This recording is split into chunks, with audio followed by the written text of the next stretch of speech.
کہ اے محبوب صلی اللہ علیہ وآلہ وسلم، ان یقینی دلائل اور قرآنی آیات سننے کے بعد بھی جو کوئی آپ سے اس میں جھگڑا کرے تو اب آپ ان سے مناظرہ نہ کرو، بلکہ انہیں مباہلہ کی دعوت دو اور فرما دو کہ میدان میں آؤ، ہم تم اپنی اولاد یعنی بیٹے بیٹیوں اور اپنے آپ کو ایک جگہ جمع کریں۔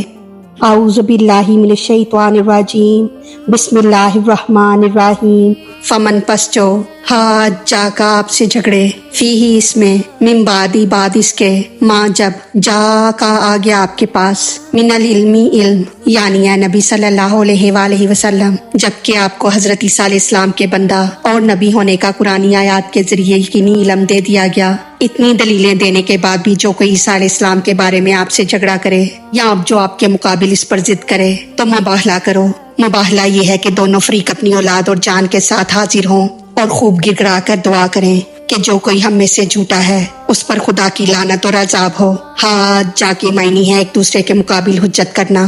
اور علم سے مراد یہاں یقینی آیتیں اور مضبوط دلائل ہیں۔ فقل پس کہہ دیں، تعالوا تم آؤ، یعنی آپ فرما دو کہ خوب پختہ ارادہ کر کے آؤ۔ ندو ہم بلائیں، ابنا آنا اپنے بیٹے، وابنا آکم اور تمہارے بیٹے۔ ندو کے معنی ہیں بلانا، ابنا کے معنی ہیں بیٹے، مگر یہاں بیٹے پوتے نواسے سبھی مراد ہیں، یعنی مذکر اولاد، اس لیے کہ نبی صلی اللہ علیہ وآلہ وسلم اس موقع پر امام حسن اور حسین اور حضرت علی کو ساتھ لے گئے تھے۔ وَنِسَاءَنَا اور اپنی عورتیں، وَنِسَاءَکُمْ اور تمہاری عورتیں۔ یہاں عورتوں سے بیویاں مراد نہیں بلکہ بیٹیاں مراد ہیں، کیونکہ حضور صلی اللہ علیہ وآلہ وسلم اس موقع پر حضرت فاطمہ رضی اللہ تعالیٰ عنہا کو اپنے ساتھ لے گئے تھے، نہ کہ اپنی ازواج مطہرات کو۔ وَأَنفُسَنَا اور ہم خود، وَأَنفُسَکُمْ اور تم خود۔ انفسنا کے معنی ہے اپنی جان اور ذات، یعنی فرما دو کہ آؤ ہم اور تم اپنی بیٹی بیٹوں اور اپنی جانوں کو ایک جگہ جمع کریں، ثم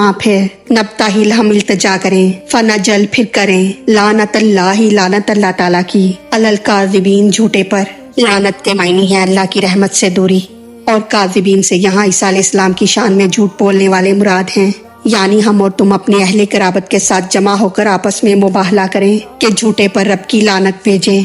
اب اس آیت کا خلاصہ اس طرح ہے کہ اے محبوب صلی اللہ علیہ وآلہ وسلم، ان یقینی دلائل اور قرآنی آیات سننے کے بعد بھی جو آپ سے عیسیٰ علیہ السلام کے بارے میں جھگڑا کریں اور عیسیٰ علیہ السلام کو خدا یا خدا کا بیٹا کہیں تو اب آپ ان سے مناظرہ نہ کرو، بلکہ انہیں مباہلہ کی دعوت دو اور فرما دو کہ میدان میں آؤ، ہم تم اپنی اولاد یعنی بیٹے بیٹیوں اور اپنے آپ کو ایک جگہ جمع کریں، پھر خدا کی بارگاہ میں عاجزی سے دعا کریں کہ مولا ہم دونوں میں سے جو جھوٹا ہو اس پر لعنت کر۔ یہ آپ کا اور ان کا آخری فیصلہ ہے۔ خیال رہے کہ اس عبارت میں ہم کو یہ بھی بتایا جا رہا ہے کہ صرف قطعی اور یقینی مسئلے پر ہی مباہلہ کرنا، اسی لیے حضور صلی اللہ علیہ وآلہ وسلم نے صرف ایک ہی بار مباہلہ کی تیاری کی اور مناظرے بارہا کیے، اور حضور صلی اللہ علیہ وآلہ وسلم سے پہلے انبیاء کرام نے مناظرے کیے ہیں مگر مباہلہ کسی رسول نے نہ کیا۔ اللہ تعالی ہماری غلطیوں کو معاف فرما کر ہمارا پڑھنا سننا اپنی بارگاہ میں قبول فرمائے، ہمیں دین و دنیا کی تمام نعمتیں عطا فرمائے اور ہمیں عمل کی توفیق عطا فرمائے،